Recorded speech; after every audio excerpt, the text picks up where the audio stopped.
Dans les Highlands d'Écosse, là où les brumes s'accrochent aux collines comme des voiles de mystère, se dresse une demeure qui incarne à elle seule toutes les contradictions d'une monarchie millénaire. Le château de Balmoral. Un nom qui évoque immédiatement les images de cartes postales, les tartans soigneusement pliés, les parties de chasse dans la lande et les promenades royales au bord de la rivière Dee. Pourtant, derrière cette façade de sérénité aristocratique, il existe une histoire bien plus complexe. Une histoire faite de choix architecturaux audacieux, de traditions familiales parfois étouffantes, de drames humains soigneusement dissimulés, et de questions qui, aujourd'hui encore, n'ont pas trouvé de réponse satisfaisante. Comment une résidence privée est-elle devenue le symbole même de l'intimité royale britannique, tout en restant l'un des lieux les plus scrutés de la planète? Quelles sont les personnes qui ont vécu, travaillé et parfois souffert entre ces murs de granit écossais, sans jamais apparaître dans les albums officiels? Et pourquoi, malgré les siècles écoulés, certains chapitres de l'histoire de Balmoral semblent-ils avoir été délibérément effacés de la mémoire collective? Dans les prochaines minutes, nous allons parcourir ensemble l'histoire documentée de ce château extraordinaire, en prenant le temps de réfléchir à ce qu'il représente réellement. Pas seulement comme monument architectural, mais comme témoin silencieux des transformations d'une famille, d'une nation et d'une époque tout entière. Si les histoires de châteaux, de palais et des mondes qui ont existé derrière leurs portes closes vous fascinent, je vous invite à vous installer confortablement. Nous commençons. Le château de Balmoral, tel que nous le connaissons aujourd'hui, est officiellement reconnu comme l'une des résidences privées les plus prestigieuses de la famille royale britannique. Situé dans la région d'Aberdeenshire, en Écosse, il s'étend sur un domaine d'environ 20 000 hectares de terres sauvages, de forêts de pins centenaires et de collines balayées par les vents du nord. Les guides touristiques le décrivent comme un joyau de l'architecture néo-gothique écossaise, caractérisé par ses tourelles élancées, ses fenêtres à meneaux et son utilisation distinctive du granit local, cette pierre grise qui semble absorber la lumière des ciels souvent couverts des Highlands. Les dates officielles sont bien établies. Le domaine original fut acquis par le prince Albert, époux de la reine Victoria, en 1852. L'ancien château, jugé trop petit et insuffisamment confortable pour les besoins de la famille royale, fut démoli pour laisser place à une construction entièrement nouvelle, achevée en 1856. Depuis lors, Balmoral est resté la propriété personnelle des monarques britanniques successifs, transmis de génération en génération comme un héritage privé, distinct des propriétés de la couronne. Sa fonction officielle est celle d'une retraite estivale. Chaque année, pendant les mois d'août et de septembre, la famille royale s'y retire pour échapper aux obligations protocolaires de Londres et profiter de ce que les documents officiels appellent pudiquement la tranquillité de la campagne écossaise. La chasse aux cerfs, la pêche au saumon dans la rivière Dee, les pique-niques sur les collines et les longues promenades dans la lande font partie des activités traditionnellement associées à ces séjours. Du point de vue patrimonial, Balmoral est considéré comme un exemple remarquable de l'engouement victorien pour l'Écosse, ce mouvement culturel que les historiens appellent parfois la balmoralisation, en référence directe à l'influence que ce château a exercée sur l'imaginaire collectif. Les tartans, les kilts, la musique de cornemuse et l'esthétique des Highlands telles que nous les connaissons aujourd'hui doivent beaucoup à la passion que la reine Victoria et le prince Albert ont développée pour cette région. Voilà pour la version que l'on trouve dans les brochures touristiques et les documentaires officiels. Mais toute grande construction possède une histoire plus vaste, une histoire qui dépasse largement les dates gravées sur les plaques commémoratives et les anecdotes soigneusement sélectionnées pour les visiteurs. Car derrière chaque château, il y a des questions que l'on pose rarement. Des questions sur le coût réel de ces entreprises monumentales. Des questions sur les personnes qui ont permis leur existence quotidienne. Des questions sur ce que signifie véritablement posséder un tel lieu, génération après génération, siècle après siècle. Pour comprendre Balmoral, il faut d'abord comprendre l'époque qu'il a vu naître. Le milieu du XIXe siècle britannique était une période de transformation profonde. L'Empire s'étendait sur tous les continents. La révolution industrielle avait créé des fortunes colossales, mais aussi des inégalités sans précédent. L'aristocratie traditionnelle cherchait à réaffirmer son prestige face à une bourgeoisie montante qui accumulait richesse et influence. Dans ce contexte, la construction de résidences somptueuses n'était pas simplement une question de confort personnel. C'était une déclaration politique, un acte de pouvoir symbolique destiné à impressionner, à rassurer et à perpétuer un ordre social que beaucoup commençaient à remettre en question. Le prince Albert, en particulier, comprenait parfaitement cette dimension. Né dans le petit-duché allemand de Saxe-Cobourg-Gotha, il avait épousé Victoria en 1840 et s'était retrouvé dans la position délicate d'un consort royal sans pouvoir constitutionnel réel. Pour asseoir son influence et laisser sa marque sur l'histoire britannique, il s'investit dans des projets culturels et architecturaux ambitieux. L'exposition universelle de 1851, le Victoria and Albert Museum et bien sûr le château de Balmoral. La décision d'acquérir puis de reconstruire entièrement cette propriété écossaise répondait à plusieurs objectifs simultanés. D'abord, offrir à la famille royale un refuge loin des regards de Londres, une intimité devenue impossible dans les palais officiels où chaque geste était scruté par la cour et la presse. Ensuite, démontrer l'attachement de la monarchie à l'Écosse, cette nation du Nord qui avait été unie à l'Angleterre depuis plus d'un siècle, mais dont la loyauté restait parfois incertaine. Enfin, créer un cadre de vie conforme aux idéaux romantiques de l'époque, cette fascination pour la nature sauvage, les traditions ancestrales et la simplicité supposée de la vie rurale. Le prince Albert supervisa personnellement les plans du nouveau château, travaillant en étroite collaboration avec l'architecte William Smith d'Aberdeen. Chaque détail fut pensé pour évoquer une Écosse idéalisée, presque mythique. Les tourelles rappelaient les forteresses médiévales des clans. Le granit local ancrait le bâtiment dans son terroir. Les intérieurs furent décorés avec une profusion de tartans, de bois de serre et de motifs celtiques qui, paradoxalement, devaient davantage à l'imagination victorienne qu'aux véritables traditions des Highlands. Cette création d'une Écosse de cartes postales, cette mise en scène d'un passé réinventé pour les besoins du présent, fut l'une des contributions les plus durables de Balmoral à la culture britannique. Mais elle eut aussi des conséquences moins visibles. Car pour donner vie à cette vision romantique, il fallait mobiliser des ressources considérables. Des ressources humaines d'abord. Des centaines d'ouvriers furent employés sur le chantier de construction pendant plusieurs années. Les conditions de travail sur les grands chantiers de l'époque victorienne sont bien documentées par les historiens, et elles n'avaient rien d'idyllique. Les journées étaient longues, souvent de l'aube jusqu'au crépuscule. Les accidents étaient fréquents, particulièrement dans les carrières de granit où l'on extrayait les pierres destinées aux murs du château. Les salaires étaient modestes, suffisants pour survivre, mais rarement pour prospérer. Il serait inexact de présenter ces conditions comme spécifiquement liées à Balmoral. Elles étaient la norme dans presque toutes les grandes constructions de l'époque, qu'il s'agisse de châteaux aristocratiques, d'usines industrielles ou de lignes de chemin de fer. Le système économique victorien reposait sur une abondance de main-d'œuvre peu qualifiée et peu protégée, et les projets royaux ne faisaient pas exception à cette règle. Ce qui rend Balmoral particulier, c'est peut-être le contraste entre l'image de refuge paisible que le château devait incarner et la réalité du labeur nécessaire pour le créer et le maintenir. Car une fois les murs érigés et les toits posés, le travail ne faisait que commencer.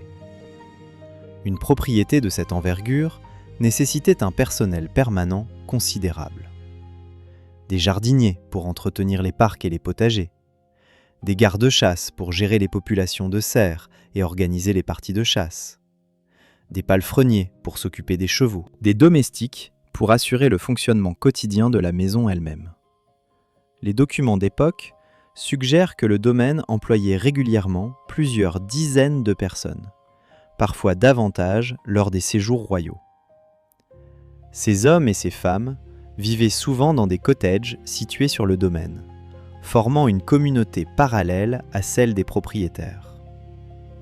Leurs conditions de vie étaient généralement meilleures que celles des ouvriers agricoles ordinaires.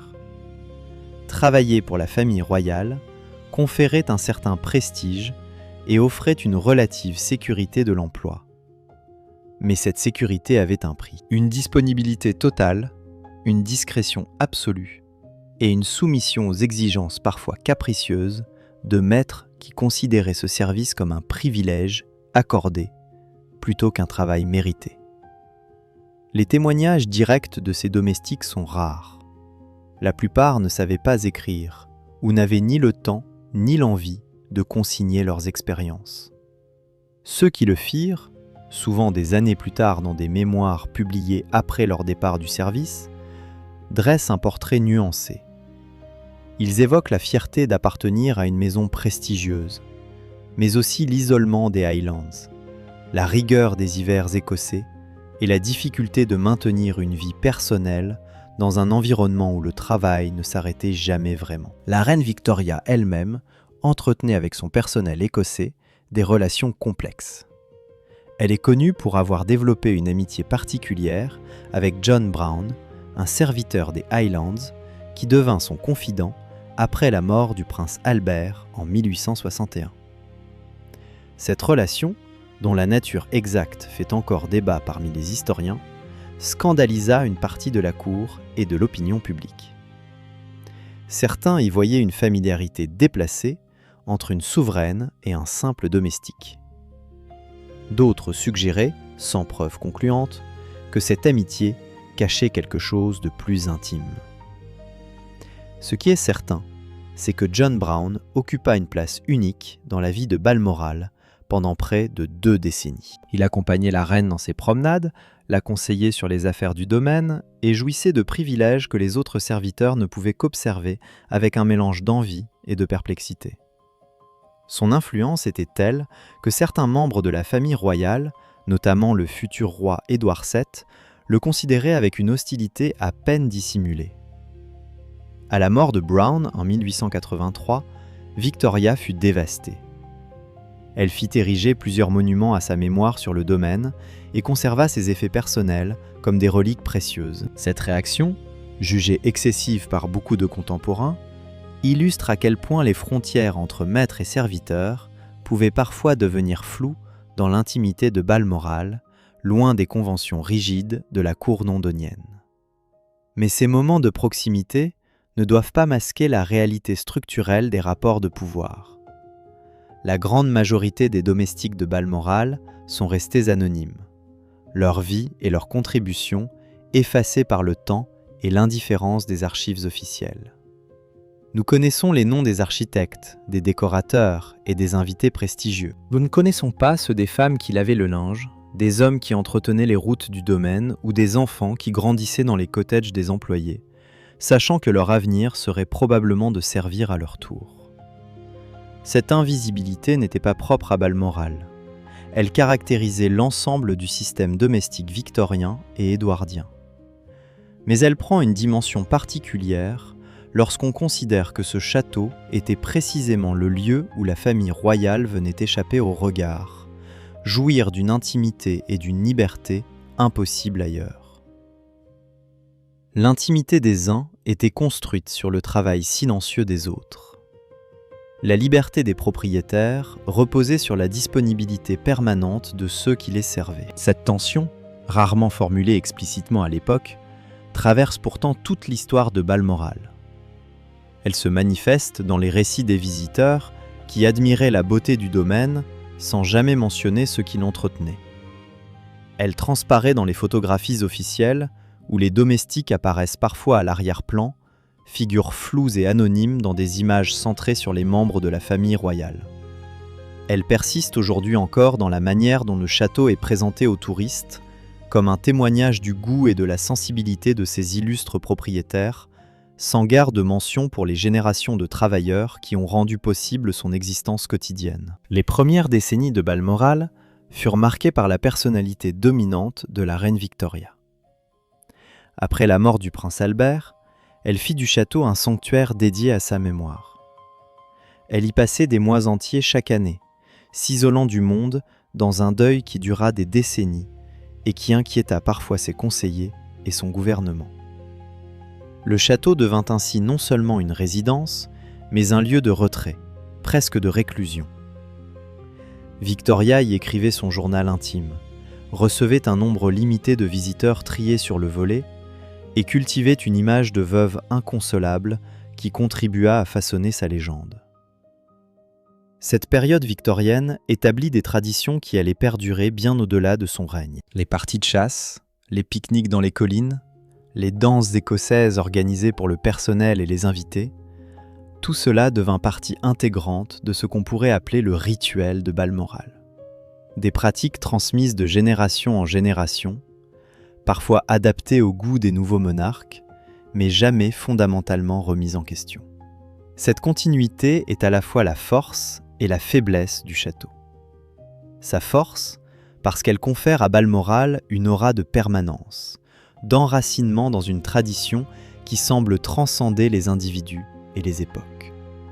Sa faiblesse, parce qu'elle a parfois figé le domaine dans des pratiques et des mentalités qui apparaissaient déjà anachroniques au XXe siècle et qui le sont davantage encore au XXIe. Mais nous y reviendrons. Pour l'instant, restons dans cette période fondatrice, ces décennies où Balmoral prit la forme et le sens qu'il conserve largement aujourd'hui. Une période où le château était encore une création récente, où ces pierres de granit n'avaient pas encore absorbé les histoires, les joies et les drames qui allaient s'y dérouler au fil des générations suivantes.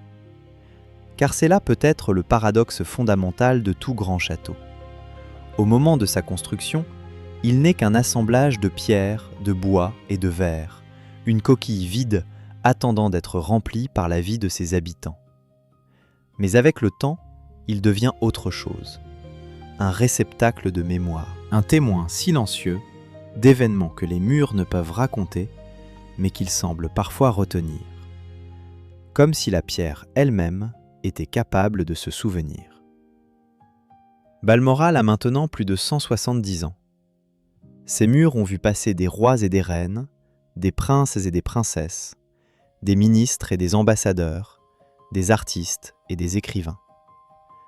Ils ont aussi vu passer des milliers de domestiques, de jardiniers, de gardes-chasse et d'ouvriers dont les noms ne figurent dans aucun livre d'histoire. Tous ont laissé quelque chose d'eux-mêmes entre ces murs. Et tous ont emporté quelque chose du château avec eux lorsqu'ils sont partis. C'est cette accumulation de présence, cette stratification de vie vécue dans un même lieu, qui confère au vieux château leur atmosphère si particulière. Une atmosphère que les visiteurs perçoivent parfois sans pouvoir la nommer. Ce sentiment diffus que les pièces que l'on traverse ont été le théâtre de scènes dont nous ne savons rien, que les fenêtres par lesquelles on regarde le paysage ont encadré des regards chargés d'émotions que nous ne pouvons qu'imaginer. À Balmoral, cette atmosphère est d'autant plus intense que le château reste une résidence vivante. Contrairement à tant de demeures historiques transformées en musées figés, il continue d'accueillir chaque année la famille royale pour ses séjours estivaux. Les mêmes rituels se perpétuent, les mêmes pièces sont occupées, les mêmes paysages sont contemplés.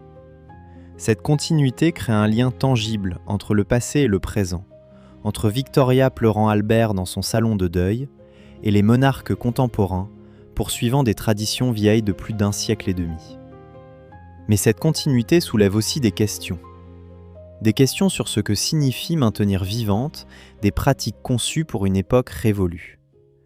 Des questions sur le coût, financier et humain, de cette perpétuation. Des questions sur ce que nous choisissons de voir et ce que nous préférons ignorer lorsque nous admirons ces lieux chargés d'histoire. Ces questions, nous allons les explorer ensemble dans la suite de ce récit. Non pas pour porter des jugements, mais pour comprendre, pour éclairer les zones d'ombre sans prétendre détenir toutes les réponses. pour rendre justice à la complexité d'un lieu qui ne se laisse pas réduire à une image de carte postale, aussi séduisante soit-elle. Le XXe siècle apporta à Balmoral des transformations profondes, bien que souvent invisibles pour l'observateur extérieur. Les murs de granit restaient les mêmes. Les tourelles continuaient de se découper sur le ciel écossais. Les cerfs parcouraient toujours les collines environnantes. Mais le monde autour du château changeait à une vitesse que les générations précédentes n'auraient pu imaginer. 2 guerres mondiales redessinèrent la carte de l'Europe et ébranlèrent les fondements mêmes de l'ordre aristocratique qui avait donné naissance à des demeures comme Balmoral. Des empires s'effondrèrent, des monarchies disparurent, des révolutions balayèrent des dynasties qui semblaient installées pour l'éternité. La famille royale britannique, elle, survécut. Mais cette survie ne fut pas sans sacrifice ni adaptation. Et Balmoral, ce refuge supposé immuable, dut lui aussi s'adapter aux exigences d'une époque nouvelle. Les documents historiques nous permettent de reconstituer certains aspects de cette adaptation. Pendant la Première Guerre mondiale, le domaine contribua à l'effort de guerre de diverses manières. Une partie des terres fut consacrée à la production agricole. Des membres du personnel rejoignirent les forces armées. L'austérité générale qui frappait le pays atteignit même les résidences royales, où les fastes d'antan durent être temporairement mis en sourdine. Cette période marqua peut-être le début d'une prise de conscience. La conscience que les privilèges de la monarchie ne pouvaient plus être affichés avec la même insouciance qu'au siècle précédent. La conscience que l'opinion publique, de plus en plus informée et de plus en plus critique, attendait de la famille royale qu'elle partage, au moins symboliquement, les épreuves de la nation. Balmoral devint ainsi, paradoxalement, à la fois un refuge contre cette pression sociale et un lieu où cette pression se faisait sentir avec une acuité particulière. Car si le château offrait une échappée loin des regards de l'ombre, il n'était plus aussi isolé qu'au temps de Victoria. Les journaux s'intéressaient aux séjours royaux en Écosse. Les photographes tentaient de capturer des images de la famille en vacances. L'intimité que le prince Albert avait voulu créer devenait de plus en plus difficile à préserver. Entre les 2 guerres, Balmoral connut une période de relative stabilité sous le règne de George V. Ce monarque, connu pour son attachement aux traditions et son caractère conservateur, perpétua les rituels établis par ses prédécesseurs.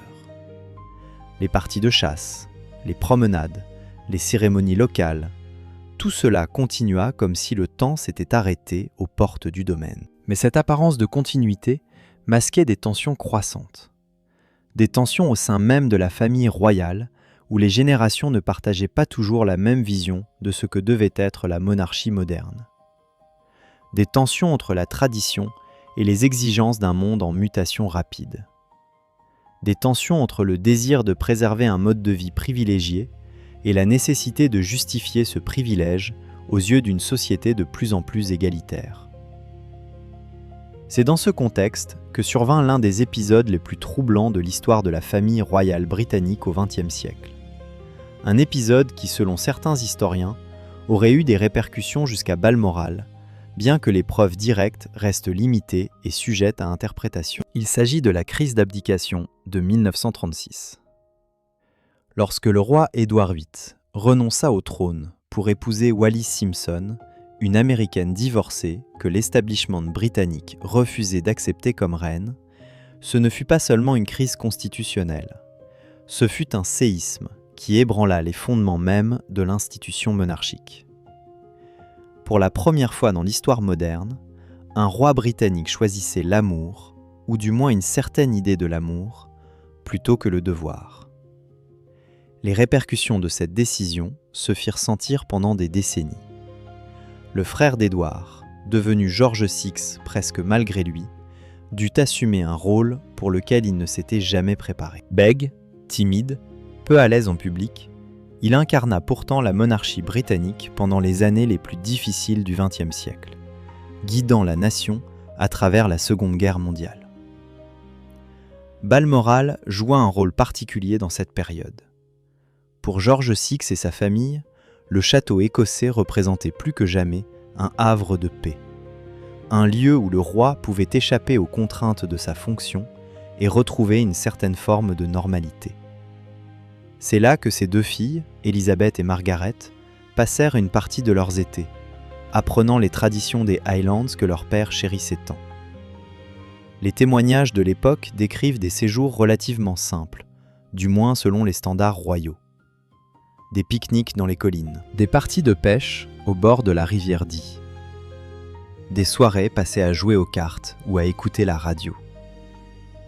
Une vie de famille qui, malgré son cadre exceptionnel, cherchait à se rapprocher d'une normalité bourgeoise. Mais cette normalité était bien sûr relative. Le château continuait d'employer un personnel nombreux. Les traditions de chasse et de réception se poursuivaient. Et derrière les scènes familiales apparemment décontractées, il y avait toujours la conscience d'appartenir à une institution millénaire, avec tout ce que cela impliquait de responsabilités et de contraintes. La Seconde Guerre mondiale apporta son lot de bouleversements. Bien que Balmoral fût situé loin des zones de combat, le domaine ne resta pas totalement à l'écart du conflit. Des mesures de sécurité furent renforcées. Certains bâtiments du domaine furent utilisés à des fins militaires ou paramilitaires. Le personnel fut à nouveau mobilisé, certains pour combattre, d'autres pour contribuer à l'effort de guerre sur le front intérieur. Cette période laissa des traces durables dans la mémoire du château. Des traces parfois visibles, comme certaines modifications architecturales effectuées pour des raisons de sécurité. Des traces plus souvent invisibles, inscrites dans les souvenirs de ceux qui vécurent ces années difficiles au sein du domaine. Après la guerre, le monde avait changé de manière irréversible. L'Empire britannique entamait son démantèlement. L'État-providence transformait les rapports sociaux. Une nouvelle génération, marquée par les privations et les sacrifices du conflit, remettait en question les hiérarchies traditionnelles avec une audace inédite. Dans ce contexte, la position de la monarchie, et par extension celle de ses résidences comme Balmoral, devint plus délicate que jamais. Le règne d'Élisabeth II, qui débuta en 1952 après la mort prématurée de George VI, allait être le plus long de l'histoire britannique. Et Balmoral allait y occuper une place tout à fait particulière. Pour comprendre cette place, il faut d'abord comprendre ce que représentait l'Écosse pour la jeune reine. C'était le pays de ses étés d'enfance, le décor de souvenirs heureux avec un père qu'elle adorait. C'était aussi le lieu où elle avait passé du temps avec Philip Mountbatten avant leur mariage, ce prince grec au caractère affirmé qui allait devenir son compagnon de vie pendant plus de 7 décennies. Balmoral était donc, dès le début de son règne, intimement lié à ce qu'Élisabeth avait de plus personnel, de plus intime. C'était le lieu où elle pouvait, autant que possible, être elle-même plutôt que la souveraine. Où elle pouvait marcher dans la lande avec ses chiens, monter à cheval sans escorte excessive, dîner en famille sans le protocole étouffant de Buckingham Palace. Cette dimension personnelle conféra à Balmoral une importance particulière dans la vie de la reine. Elle y passait chaque année plusieurs semaines, de la fin de l'été jusqu'au début de l'automne. Elle y recevait ses premiers ministres successifs pour des entretiens informels qui permettaient des échanges plus libres qu'à Londres. Elle y célébrait des anniversaires et des événements familiaux loin des caméras. Mais cette intimité avait son revers. Car plus Balmoral était présenté comme le refuge privé de la famille royale, plus l'opinion publique et les médias cherchaient à percer ses secrets. Et plus ces secrets semblaient protégés, plus les spéculations allaient bon train. C'est peut-être là l'une des ironies les plus profondes de l'histoire de ce château. Conçu pour offrir une échappée loin des regards, il est devenu, au fil des décennies, l'un des lieux les plus scrutés, les plus commentés, les plus fantasmés de la planète. Chaque séjour royal y est minutieusement observé par la presse. Chaque invité qui franchit ses portes fait l'objet de spéculations. Chaque tradition qui s'y perpétue est analysée, critiquée ou célébrée selon les sensibilités. Cette attention constante a eu des conséquences sur la manière dont le château est géré et présenté. Au fil des années, Balmoral a dû trouver un équilibre délicat entre préservation de l'intimité royale et ouverture au public. Depuis les années 1970, une partie du domaine est accessible aux visiteurs pendant les mois où la famille royale n'y séjourne pas. Les jardins, certaines dépendances et des expositions sur l'histoire du château permettent aux curieux de découvrir une version soigneusement contrôlée de ce lieu mythique. Cette ouverture partielle répond à plusieurs objectifs. Elle génère des revenus qui contribuent à l'entretien coûteux du domaine. Elle permet de montrer que la famille royale n'est pas totalement coupée du peuple. Elle offre une vitrine pour les produits locaux et l'artisanat écossais. Mais elle crée aussi une tension permanente entre ce qui est montré et ce qui reste caché. Car le Balmoral que découvrent les touristes n'est évidemment pas le Balmoral que connaît la famille royale. Les visiteurs accèdent à des espaces limités, soigneusement aménagés pour l'exposition. Ils ne voient pas les appartements privés, les couloirs de service, les cuisines où s'affairent encore aujourd'hui des dizaines d'employés. Ils ne perçoivent qu'une fraction de ce qui fait la vie quotidienne de ce domaine de 20 000 hectares. Cette dualité entre façade publique et réalité privée traverse toute l'histoire de Balmoral. Elle était déjà présente au temps de Victoria, qui cultivait une image de veuve éplorée tout en entretenant une relation complexe avec son serviteur John Brown. Elle s'est accentuée au XXe siècle avec le développement des médias de masse. Elle atteint peut-être son paroxysme à l'ère des réseaux sociaux, où chaque image, chaque témoignage, chaque rumeur peut se propager instantanément à travers le monde. Les événements les plus douloureux de l'histoire récente de la famille royale illustrent cette tension de manière saisissante. En août 1997, c'est à Balmoral que la famille royale séjournait lorsque survint la mort de Diana, princesse de Galles, dans un accident de voiture à Paris. Les jours qui suivirent furent parmi les plus difficiles du règne d'Élisabeth II. Tandis que le monde entier pleurait Diana et que des millions de personnes déposaient des fleurs devant les grilles de Kensington Palace, la reine resta à Balmoral avec ses petits-fils, William et Harry. Cette décision, motivée selon les sources officielles par le souci de protéger les princes endeuillés, fut sévèrement critiquée par une partie de l'opinion publique. On reprocha à la reine son silence, son absence de Londres, son apparente froideur face à une tragédie qui émouvait la planète entière. Balmoral, ce refuge tant apprécié, devint soudain le symbole d'une monarchie perçue comme déconnectée, enfermée dans ses privilèges et ses traditions. Les murs de granit qui devaient protéger l'intimité royale semblaient désormais l'isoler d'un peuple en deuil. La reine finit par céder à la pression. Elle rentra à Londres. Elle s'adressa à la nation. Elle s'inclina devant le cercueil de Diana. Mais quelque chose avait changé, et Balmoral porta une part de ce changement. Le château était désormais associé, dans l'imaginaire collectif, non seulement aux traditions ancestrales et aux paysages idylliques, mais aussi à ce moment de crise, à cette semaine où la monarchie avait semblé vaciller. Les années suivantes virent de nombreuses analyses de cet épisode.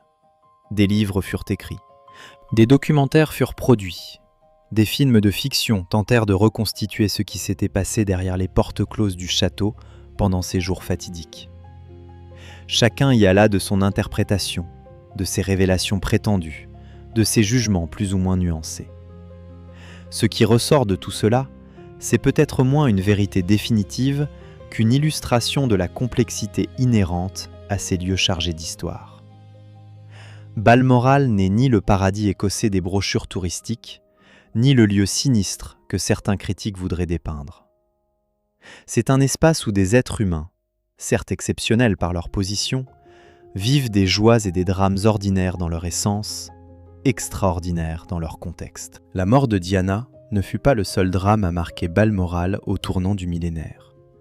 Le château fut aussi le théâtre de tensions familiales que les témoignages ultérieurs ont progressivement révélées au public.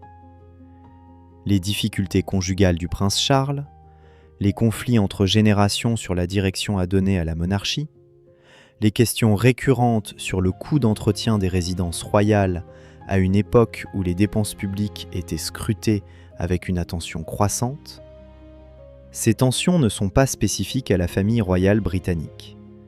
Toutes les grandes familles connaissent des conflits, des incompréhensions, des moments où les liens semblent sur le point de se rompre. Mais dans le cas des Windsor, ces drames privés ont une dimension publique qui les amplifie et les déforme. Chaque désaccord devient un scandale potentiel. Chaque confidence se transforme en manchette de tabloïd. Chaque geste est interprété, surinterprété, parfois déformé au-delà de toute reconnaissance. Balmoral, dans ce contexte, occupe une position ambivalente. D'un côté, il reste le lieu où la famille peut espérer échapper, au moins temporairement, à cette surveillance constante. De l'autre, il est devenu si symbolique que tout ce qui s'y passe acquiert automatiquement une signification particulière. Être invité à Balmoral, c'est être accepté dans le cercle le plus intime de la famille royale. Ne pas y être invité, c'est être maintenu à distance. Quitter Balmoral précipitamment, c'est signaler une crise. Les observateurs royaux, ces journalistes spécialisés qui suivent les moindres faits et gestes de la famille, ont appris à décoder ces signaux. Ils savent que la composition des groupes invités à Balmoral en dit long sur les alliances et les tensions du moment. Ils notent qui arrive, qui part, qui reste, et ils en tirent des conclusions que les intéressés ne confirment ni ne démentent jamais explicitement. Cette codification des séjours à Balmoral illustre à quel point le château est devenu un élément du langage symbolique de la monarchie britannique. Il ne s'agit plus seulement d'une résidence, aussi belle et historique soit-elle, il s'agit d'un outil de communication, d'un espace où se jouent des rapports de pouvoir et d'influence. Et cette dimension politique, si l'on peut l'appeler ainsi, coexiste avec la dimension intime que le château conserve malgré tout. Car au-delà des spéculations médiatiques et des analyses politiques, Balmoral reste un lieu où des gens vivent. Des gens qui, pour quelques semaines par an, tentent de retrouver une forme de normalité familiale. Des gens qui marchent dans les collines, pêchent dans la rivière, dînent ensemble autour d'une table. Des gens qui, malgré leur position exceptionnelle, connaissent les joies simples et les peines universelles de l'existence humaine. Cette dualité entre le public et le privé, entre le symbolique et le quotidien, est peut-être ce qui rend Balmoral si fascinant pour tant de personnes à travers le monde. Le château incarne une tension que nous reconnaissons tous à notre échelle. La tension entre ce que nous montrons au monde et ce que nous gardons pour nous. Entre l'image que nous projetons et la réalité de nos vies intérieures. Entre les façades que nous construisons et les fissures que nous tentons de dissimuler. Les murs de Balmoral ont été témoins de tant de choses au fil des décennies. Des célébrations joyeuses, des deuils déchirants, des décisions lourdes de conséquences, des moments d'intimité que personne ne connaîtra jamais. Si ces pierres de granit pouvaient parler, elles nous raconteraient une histoire bien différente de celle des guides touristiques. Une histoire faite de contradictions, de nuances, de zones grises que les récits officiels préfèrent ignorer. Mais les pierres ne parlent pas. Elles se contentent de durer, impassibles, tandis que les générations passent et que les drames s'accumulent. C'est à nous, observateurs extérieurs, de tenter de reconstituer ce qui s'est joué entre ces murs. Avec humilité, car nous n'avons accès qu'à des fragments.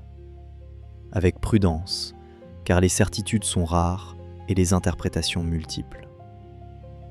Avec respect aussi, car derrière les titres et les fonctions, il y a des êtres humains qui méritent qu'on ne réduise pas leur existence à des caricatures. Le XXIe siècle a apporté de nouveaux défis à Balmoral et à la monarchie qu'il symbolise. Les questions environnementales ont mis en lumière les contradictions d'un domaine de chasse de 20 000 hectares à une époque où la protection de la nature devient une préoccupation majeure. Les débats sur le coût des institutions royales ont attiré l'attention sur les dépenses d'entretien de cette résidence privée. Les transformations sociales ont rendu plus difficile à justifier le maintien de privilèges ancestraux. Face à ces défis, le domaine a tenté de s'adapter. Des programmes de conservation de la faune ont été mis en place. Des efforts de durabilité environnementale ont été entrepris. L'ouverture au public a été élargie pour générer des revenus supplémentaires et montrer une volonté de partage. Ces adaptations sont-elles suffisantes ? L'avenir le dira. Ce qui est certain, c'est que Balmoral ne peut plus exister comme il existait au XIXe siècle, ni même comme il existait il y a 50 ans. Le monde a changé. Les attentes du public ont évolué. Les questions qui semblaient taboues sont désormais posées ouvertement. Et le château, comme l'institution qu'il représente, doit trouver sa place dans ce nouveau paysage. Le 8 septembre 2022, Balmoral entra une nouvelle fois dans l'histoire mondiale, mais cette fois, d'une manière que personne ne pouvait ignorer. Ce jour-là, la reine Élisabeth II s'éteignit paisiblement dans sa chambre du château, entourée de membres de sa famille qui avaient accouru des 4 coins du Royaume-Uni. Elle avait 96 ans et avait régné pendant 70 ans, un record absolu dans l'histoire de la monarchie britannique. La nouvelle se répandit à travers le monde en quelques minutes. Des millions de personnes apprirent simultanément que la reine était morte là où elle avait toujours voulu mourir, dans ce château écossais qu'elle aimait tant. Les images des jours suivants restent gravées dans la mémoire collective. Le cercueil quittant Balmoral dans un corbillard, suivi par des Écossais silencieux bordant les routes. Le long voyage vers Édimbourg, puis vers Londres, les funérailles grandioses à l'abbaye de Westminster. Mais avant tout cela, il y eut ce moment à Balmoral.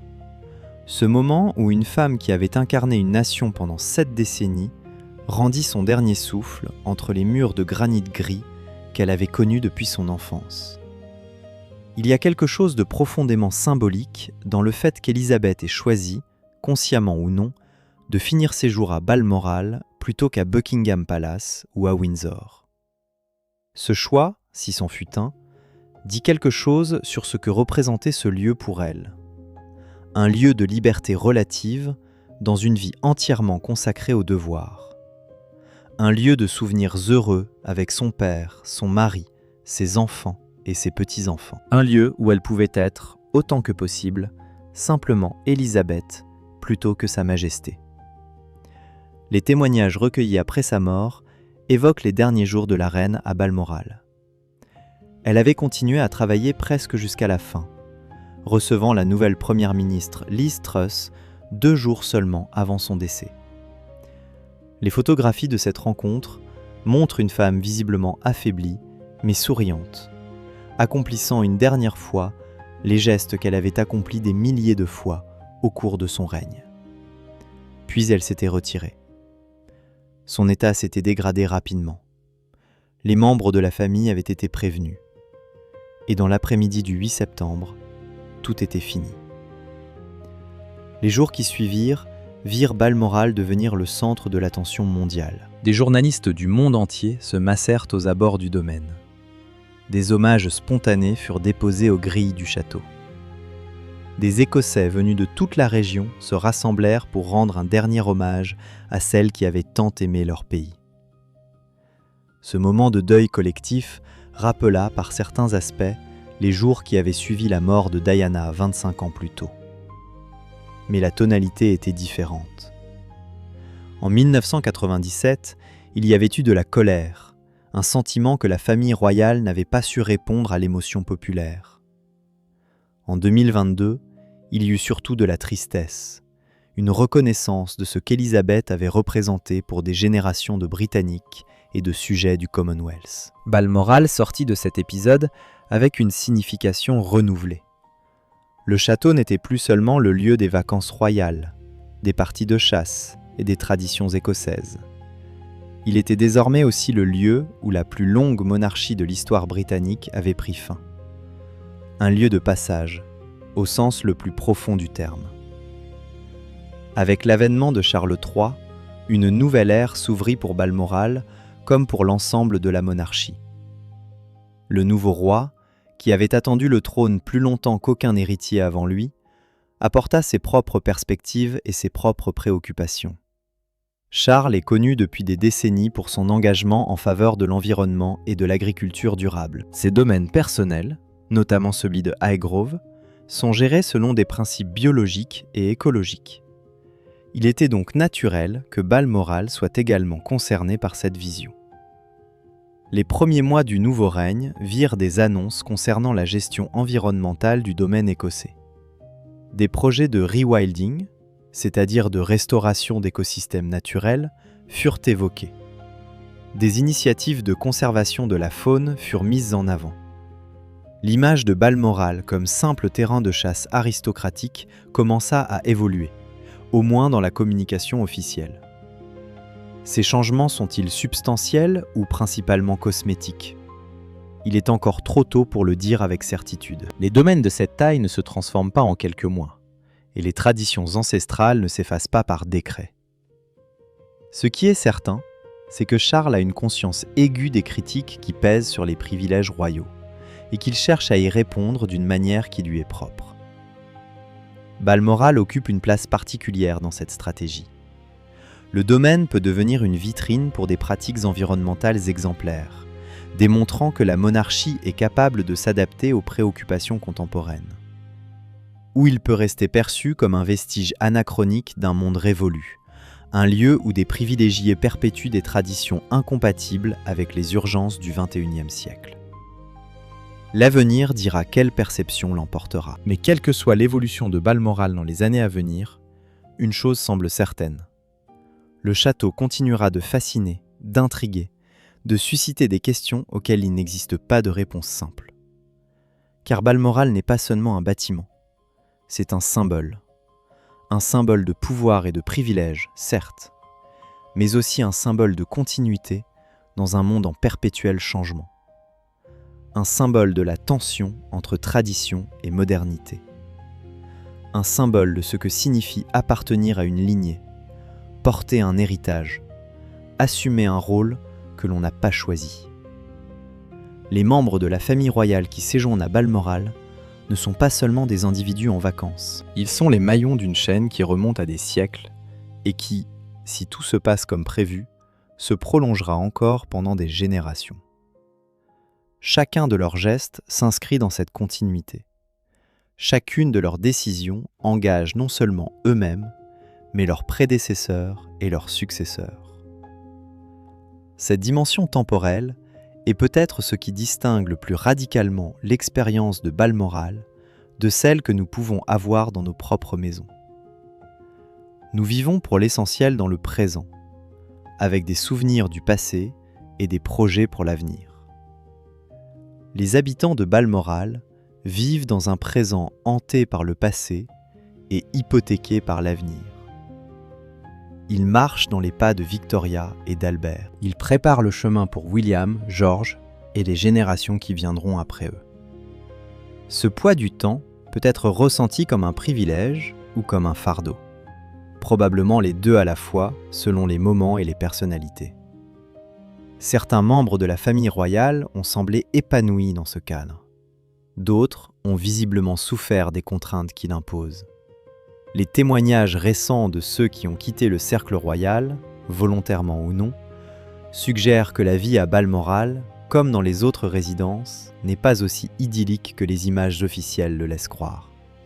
Le prince Harry, dans ses mémoires publiées en 2023, a évoqué des souvenirs contrastés de ses séjours écossais. Des moments de bonheur familial, des parties de chasse avec son père et son frère, mais aussi des tensions, des incompréhensions, des silences lourds de non-dits.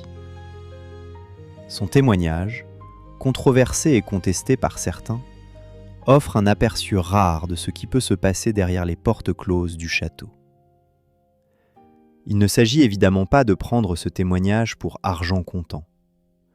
Chaque mémoire est subjective, chaque récit est partiel, et les blessures personnelles peuvent colorer les souvenirs de manière qui ne correspondent pas nécessairement à une réalité objective, si tant est qu'une telle réalité existe dans le domaine des relations humaines. Ce que ces témoignages nous rappellent, c'est simplement que Balmoral est habité par des êtres humains, avec leurs forces et leurs faiblesses, leurs joies et leurs souffrances. Des êtres humains que leur position exceptionnelle ne protège pas des difficultés ordinaires de l'existence. La maladie, le deuil, les conflits familiaux, les doutes existentiels, tout cela existe aussi entre les murs de granit du château écossais. Et peut-être même avec une intensité particulière, puisque ces épreuves doivent être traversées sous le regard permanent du monde entier.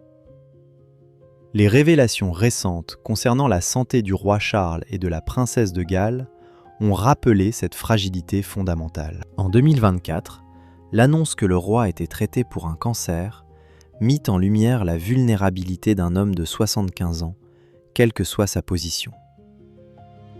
Balmoral fut mentionné comme l'un des lieux où le roi pourrait se reposer et récupérer, loin des obligations officielles de Londres. Une fois encore, le château jouait son rôle de refuge, d'abri contre les tempêtes. Mais cette fois, la tempête n'était pas médiatique ou politique. Elle était biologique, intime, profondément humaine. Et elle rappelait que même les rois sont mortels, que même les châteaux les plus solides ne peuvent protéger contre la maladie et le temps qui passe. Cette conscience de la mortalité plane sur Balmoral, comme elle plane sur tous les lieux chargés d'histoire. Les personnes qui ont vécu ici sont mortes. Celles qui y vivent aujourd'hui mourront à leur tour. Seul le château demeure, indifférent au passage des générations. Cette permanence de la pierre face à la fragilité de la chair est peut-être ce qui nous touche le plus profondément lorsque nous contemplons des édifices comme Balmoral. Nous y voyons quelque chose qui nous dépasse, qui nous survivra, qui était là avant nous et sera là après nous. Et cette perspective nous renvoie à notre propre finitude, à la brièveté de nos existences individuelles face à l'immensité du temps. Les châteaux sont des machines à voyager dans le temps. Ils nous permettent d'imaginer des époques que nous n'avons pas connues, de nous projeter dans des vies que nous n'avons pas vécues.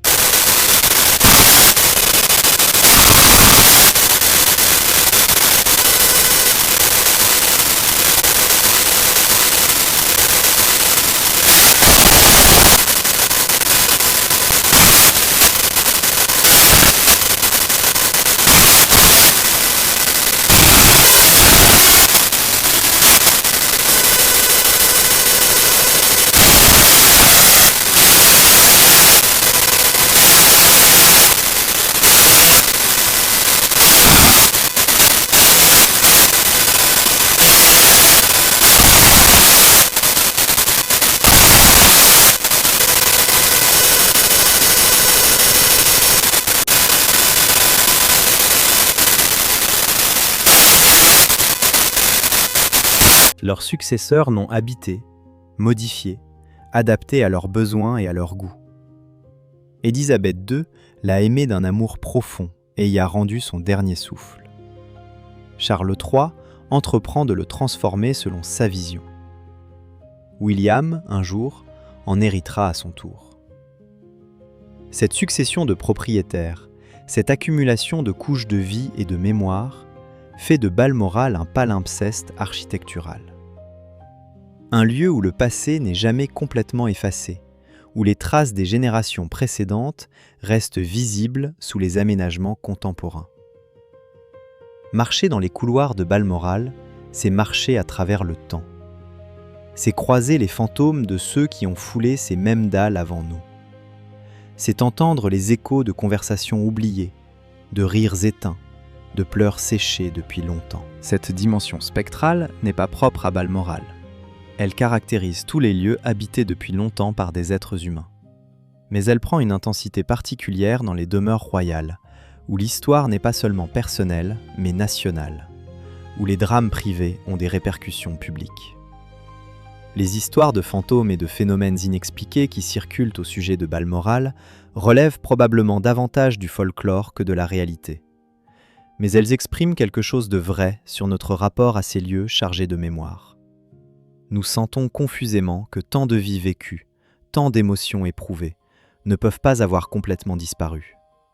Nous voulons croire que les murs conservent quelque chose de ceux qui les ont habités. Et même si notre raison nous dit que les pierres sont insensibles et que les morts ne reviennent pas, une part de nous continue de prêter l'oreille aux murmures du passé.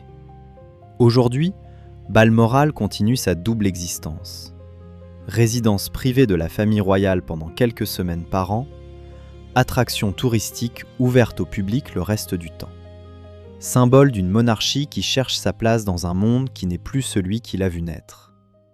Les touristes qui parcourent les jardins et visitent les expositions repartent avec des souvenirs, des photographies, peut-être quelques produits dérivés achetés à la boutique du domaine. Ils ont vu une version de Balmoral, soigneusement mise en scène pour leur visite. Ils n'ont pas vu le château tel que le connaissent ses habitants. Ils n'ont pas accès aux appartements privés, aux conversations intimes, aux moments de joie et de peine qui font la réalité quotidienne de ce lieu. Et peut-être est-ce mieux ainsi. Peut-être avons-nous besoin de ces espaces préservés du regard public. Peut-être la monarchie a-t-elle besoin de ces refuges pour survivre. Peut-être Balmoral ne peut-il continuer d'exister qu'en maintenant cette frontière entre ce qui est montré et ce qui est caché. Les questions que nous avons posées au début de ce récit n'ont pas trouvé de réponse définitive. Comment se finance réellement un projet de cette magnitude et quel impact a-t-il sur ceux qui le soutiennent? Nous avons vu que les coûts, financiers et humains, ont toujours été considérables, même s'ils sont rarement mis en avant dans les récits officiels. Qui furent les personnes invisibles qui travaillèrent ici? Et quel rôle jouèrent-elles dans l'histoire du château? Nous avons évoqué les domestiques, les ouvriers, les gardes-chasse, dont les noms ont été oubliés, mais sans lesquels Balmoral n'aurait jamais pu fonctionner. Pourquoi aujourd'hui parcourons-nous ce lieu comme une attraction touristique sans trop penser à tout ce qu'il a impliqué pendant des générations? Peut-être parce que c'est plus confortable ainsi. Peut-être parce que nous préférons les images de cartes postales aux réalités complexes. Peut-être parce que les châteaux nous font rêver et que nous ne voulons pas que ce rêve soit troublé par des considérations trop terre-à-terre. Ces questions resteront ouvertes. Elles font partie de ce qui rend des lieux comme Balmoral si fascinants. Un château qui ne susciterait aucune question, dont l'histoire serait entièrement limpide et sans ombre, ne captiverait pas notre imagination comme le fait celui-ci. C'est précisément parce que Balmoral garde ses secrets, parce que ces murs ne révèlent pas tout ce qu'ils ont vu, que nous continuons de nous y intéresser, génération après génération. Cette demeure ne fut pas un monstre ni une victime. Elle fut le résultat d'une époque, d'une façon de comprendre le pouvoir, la richesse et l'héritage. Elle continue d'évoluer avec les époques qui lui succèdent, s'adaptant tant bien que mal aux exigences changeantes d'un monde qu'elle n'avait pas été conçue pour habiter. Les maisons survivent aux personnes. Et peut-être est-ce pour cela qu'elles nous fascinent tant. Parce qu'elles nous rappellent combien tout le reste est éphémère. Nos vies, nos ambitions, nos certitudes, tout cela passera. Les murs de granit de Balmoral, eux, resteront debout, témoins silencieux d'une histoire qui n'est pas encore terminée. Dans les Highlands d'Écosse, là où les brumes s'accrochent aux collines comme des voiles de mystère, un château attend. Il attend les prochains chapitres de son histoire.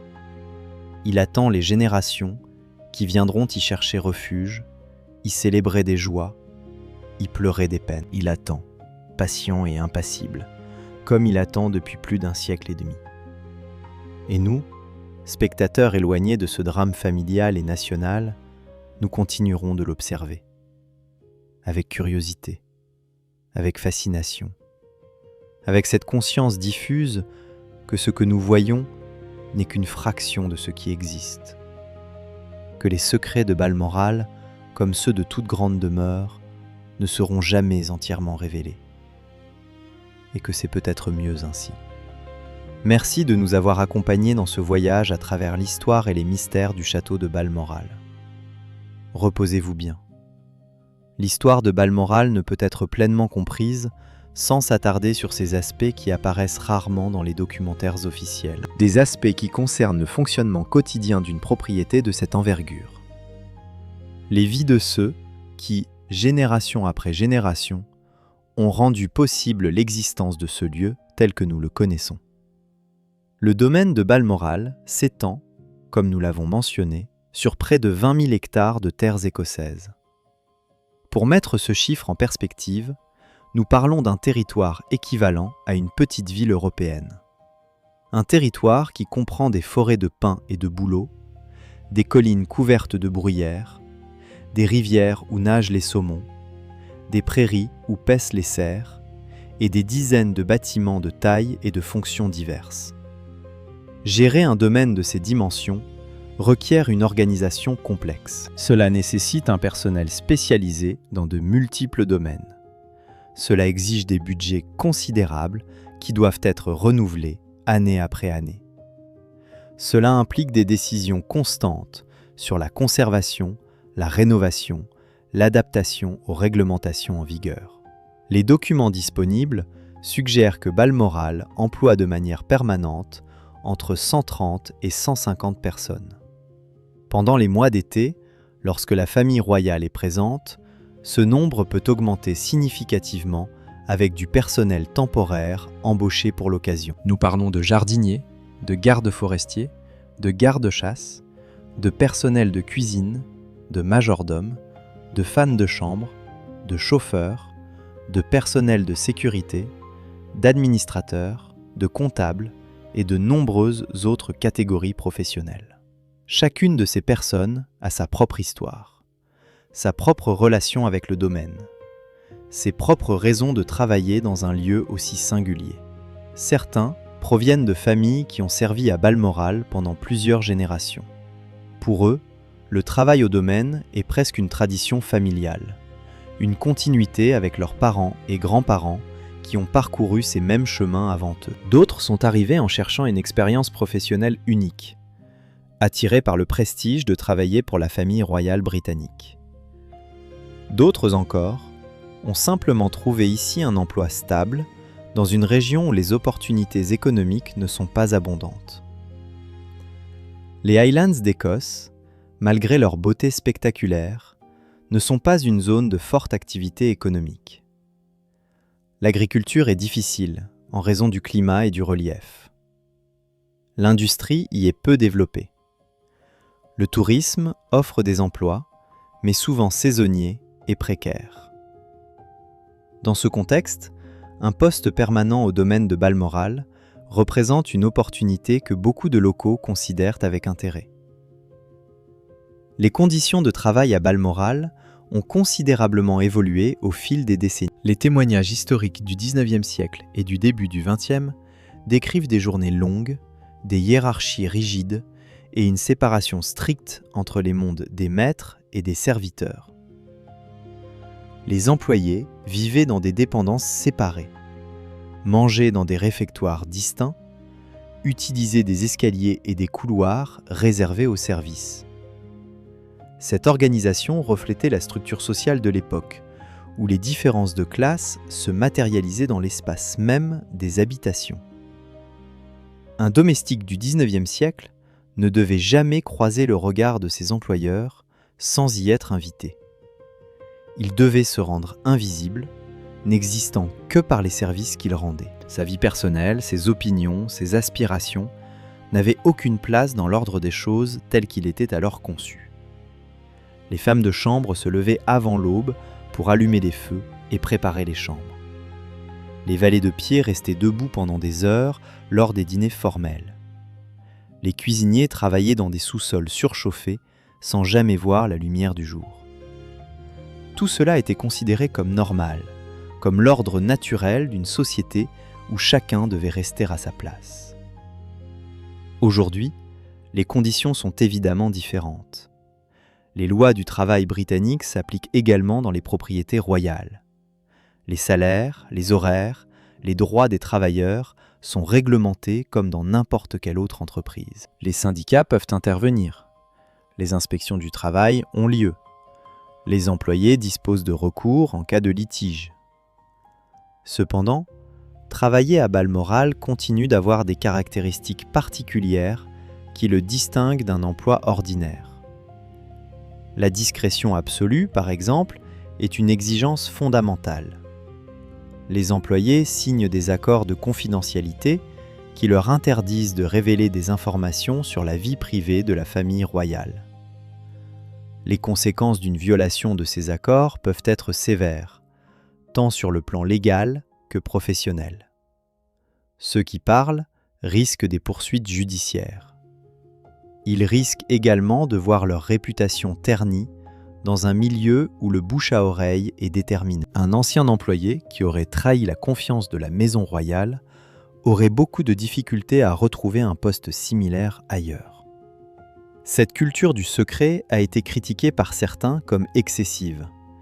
Ils arguent qu'elle permet de dissimuler des dysfonctionnements qui mériteraient d'être connus du public. Que le droit à l'information du citoyen devrait primer sur la protection de l'intimité royale.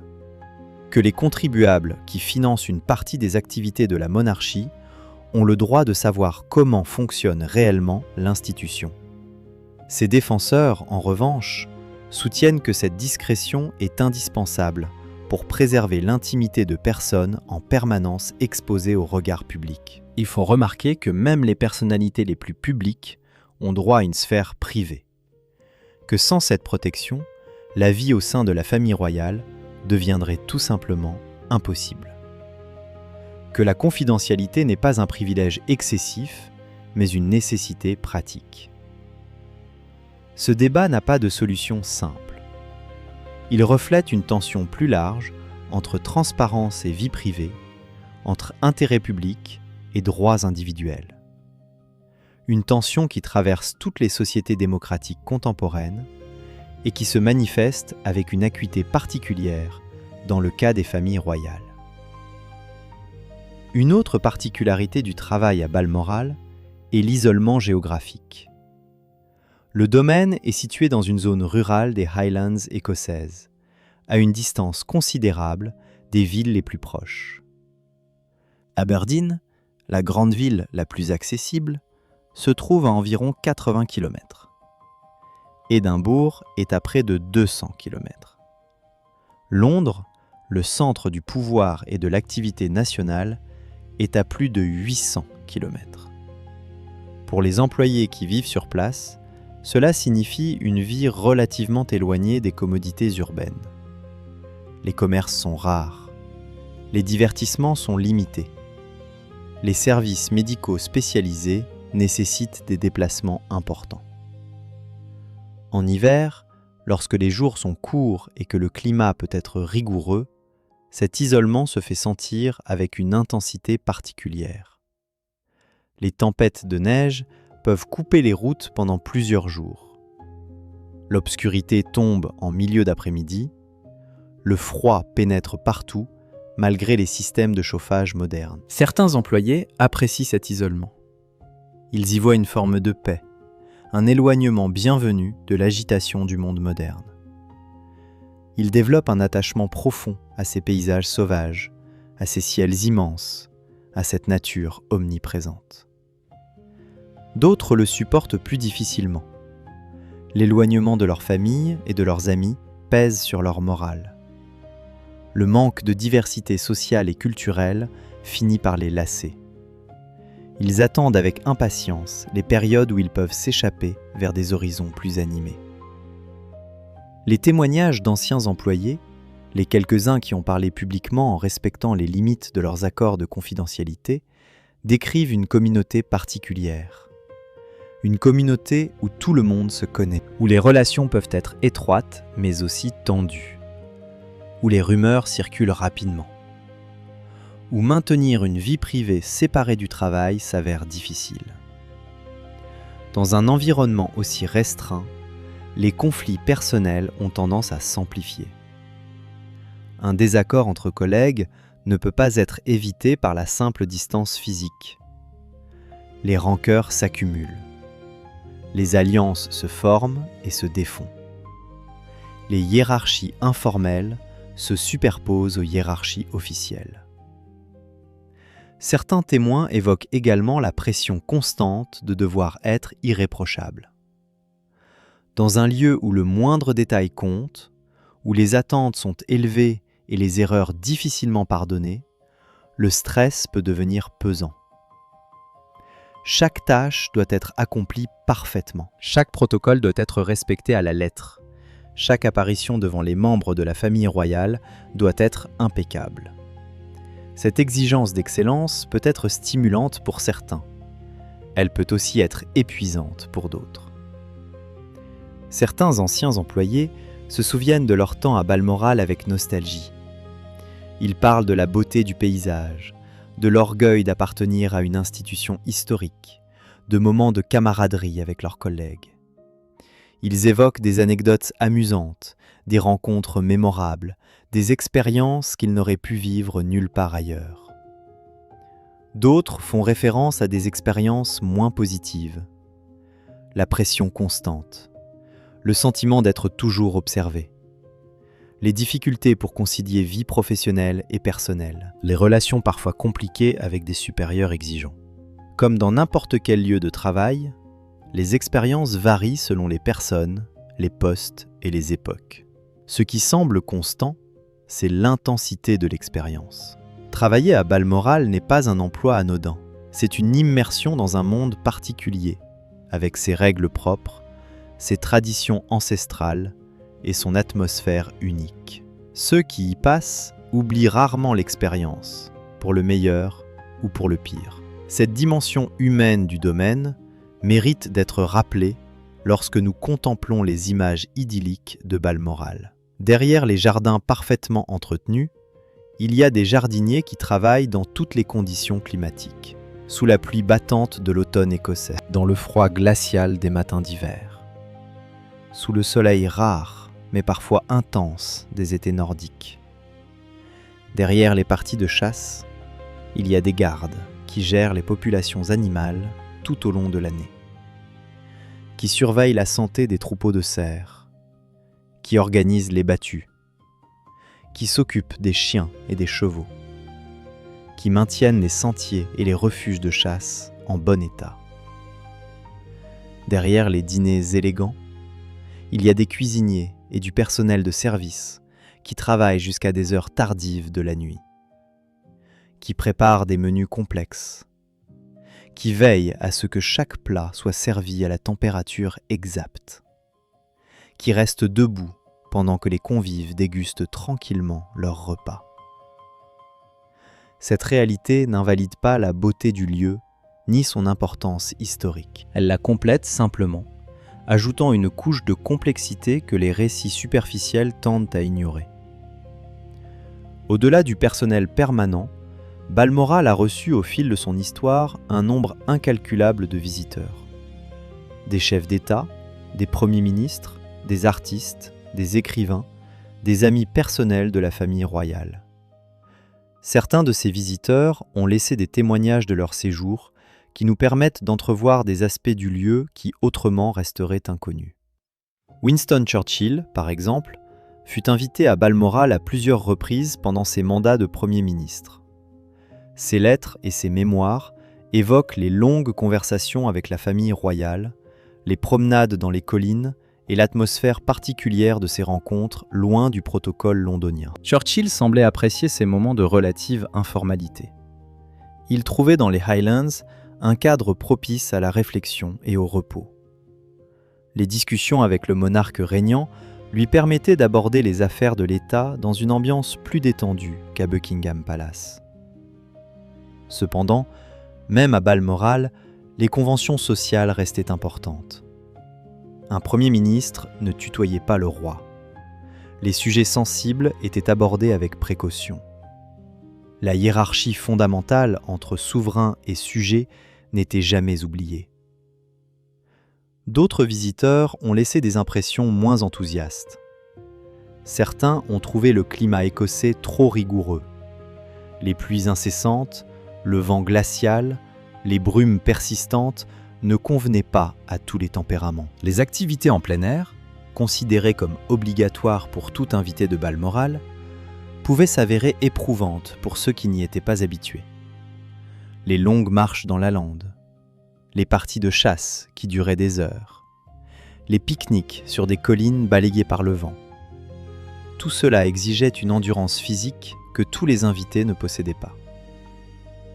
Les traditions locales, également, pouvaient dérouter certains visiteurs. Les danses écossaises, avec leurs pas compliqués et leur énergie débordante. Les sons de la cornemuse, que certaines oreilles trouvaient difficiles à supporter. Les costumes traditionnels, kilts et tartans, que les invités masculins étaient parfois invités à porter. Les mémoires de certains aristocrates et diplomates contiennent des références voilées à des séjours à Balmoral qui ne furent pas entièrement agréables. La courtoisie de l'époque interdisait des critiques trop directes. Mais entre les lignes, on peut parfois deviner un soulagement au moment de quitter les Highlands pour retrouver des climats et des coutumes plus familiers. Ce que ces témoignages révèlent, dans leur ensemble, c'est que Balmoral n'est pas un lieu neutre. C'est un lieu avec une personnalité forte, qui provoque des réactions également fortes chez ceux qui le visitent. On aime ou on n'aime pas Balmoral, mais on reste rarement indifférent. Cette capacité à susciter des émotions intenses est peut-être l'un des traits les plus caractéristiques du domaine. Et elle se rapporte directement à la question des secrets que ce lieu garderait supposément.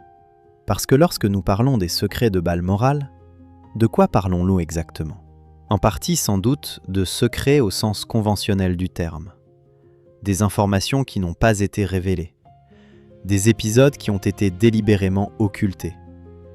Des vérités gênantes que les intéressés préfèrent maintenir dans l'ombre.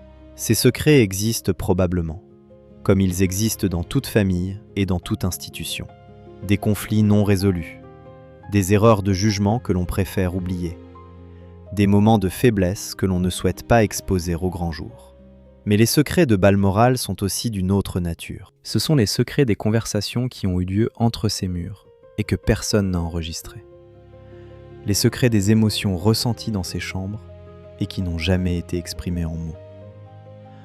Les secrets des décisions prises ici et dont les véritables motifs ne seront jamais connus. Ce sont, en définitive, les secrets inhérents à toute vie humaine. Les espaces d'intimité que chaque personne préserve, même face aux plus proches. Les pensées que nous ne partageons jamais. Les sentiments que nous n'avouons jamais. Les souvenirs que nous emportons silencieusement jusqu'à la tombe.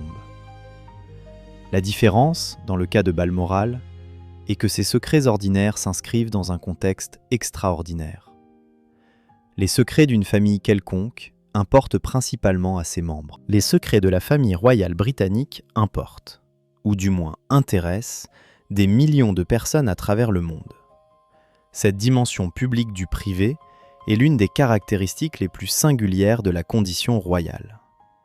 Et Balmoral, en tant qu'espace d'intimité de cette famille particulière, incarne cette contradiction de manière particulièrement visible.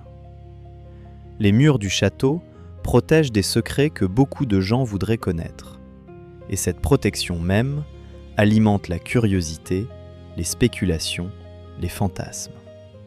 C'est un cercle qui semble ne pas avoir de fin. Plus on protège l'intimité, plus on désire la pénétrer. Plus on cache, plus on imagine. Les médias ont joué un rôle crucial dans cette dynamique. Depuis le développement de la presse populaire au XIXe siècle, jusqu'à l'explosion des réseaux sociaux au XXIe, chaque nouvelle technologie de communication a intensifié l'examen minutieux de la famille royale et de ses résidences. Les photographes avec leurs téléobjectifs, les drones qui survolent les propriétés, les paparazzis prêts à violer la propriété privée pour obtenir un cliché exclusif, tout cela fait partie du paysage contemporain de Balmoral. Le domaine a dû s'adapter à ces menaces. Les mesures de sécurité ont été renforcées. Les périmètres surveillés ont été élargis. Les technologies de détection se sont sophistiquées. Mais aucune mesure ne peut garantir une protection absolue contre l'intrusion, réelle ou virtuelle. Et cette vulnérabilité permanente ajoute une couche de tension à l'expérience de Balmoral.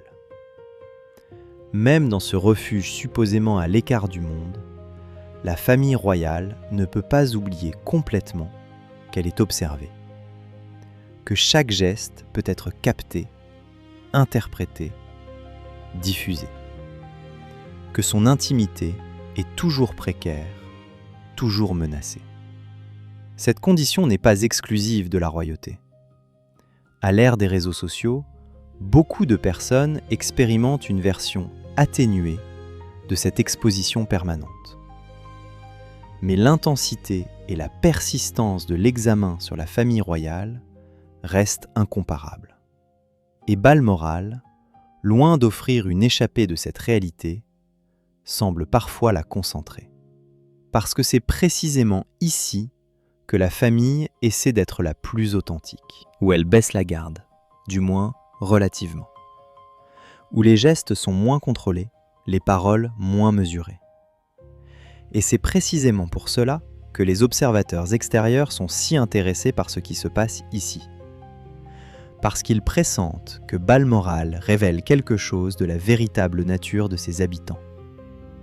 Quelque chose que les événements officiels et les apparitions publiques ne permettent pas de voir.